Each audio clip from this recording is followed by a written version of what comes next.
What's up, guys? So today's video is going to be a little bit different.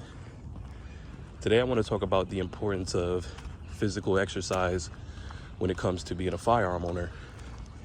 One thing that a lot of people talk about is, going out, getting armed, buying ammunition. A lot of these dudes talk about, a hit the fan scenario, getting tactical vests and the plates and everything, going getting tourniquets and all of that, MREs. Whatever equipment a lot of these dudes tell you to go out and get. But realistically, in a shit hit the fan scenario, if you're severely out of shape, do you really think that you're going to be able to survive walking around with 10 to 15 pounds of shit on you? Realistically, ask yourself that. A lot of people say, oh, 10, 15 pounds, that's not a lot. Oh, yes, it is. When you're walking for miles, that 10 to 15 pounds, you're gonna feel it. So I just wanted to emphasize how important it is to get out and just 30 minutes a day, put in some effort to just walk. Go to the gym, walk on a treadmill, whatever you feel comfortable with. Me personally, I don't always like going to the gym because I don't like being around a lot of people. So I prefer to come outside, walk outside in nature, get my cardio up, burn some, a couple hundred calories on this walk. I usually burn about 350 calories. I got my Apple Watch. Not the most accurate, but it does its thing. But yeah, man, even just lifting weights, how can you really be prepared for a shit hit the fan scenario and you're severely out of shape? You smoke you smoke cigarettes, you do drugs, you drink alcohol. Come on, man, do you really think you prepared for that? And for me, I know that I'm not even in the best possible shape for anything yet either. You know what I mean? I'm in okay shape, but I know that I can make improvements. I feel like when it comes to physical fitness, there's really no ceiling for it. You can always improve your fitness no matter what. For me, I have the muscles, but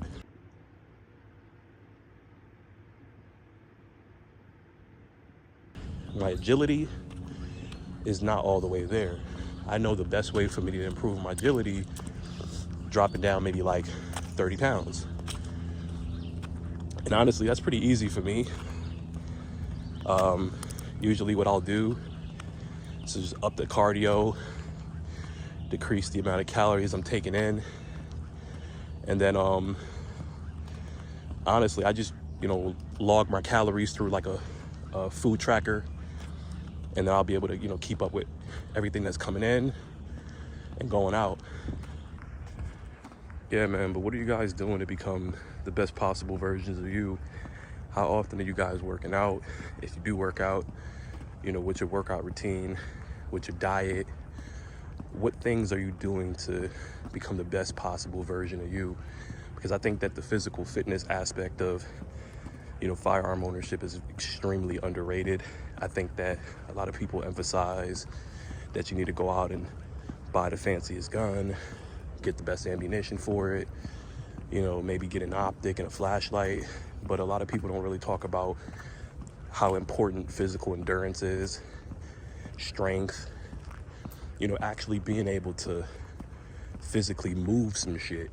If we're talking about a shit hit the fan scenario and the world is ending, you need to be prepared for that as far as actually being in decent shape to survive. Because you're walking around with some heavy ass gear, I promise you're not gonna make it. You're not gonna make it. And even me, I know I still have some work to do, and I know that there's always gonna be room for improvement when it comes to fitness. And you know what? I might even do some type of fitness journey too. I don't know. I got to think about that one.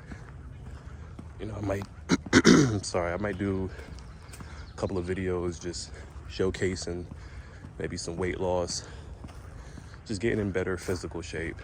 I don't know. I got to think about that one. But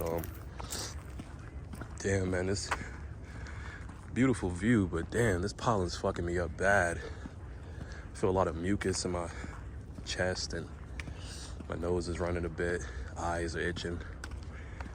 I took a Benadryl last night, but damn, it's like you gotta take at least a couple of them a day. This is gorgeous, man. But I'm usually walking at least every day. Like, honestly, rain, sleet, snow, I'm always outside walking. As far as hitting the gym, depends on how I'm feeling. Like, I probably went to the gym about maybe like 4 or 5 times last week. But really just depends on my body. Like, if I do a super hard workout and I'm really pushing myself, I might take maybe like a 2-day break just to let my body fully recover. And then if I'm doing more of a lighter workout, honestly, there's been times where I've gone to the gym twice in a day, and I did that shit for like 5-6 days straight. I don't know what I was thinking, but I don't really do that much anymore. That's a little crazy. But yeah, I just think I have to listen to my body and move on that type of time.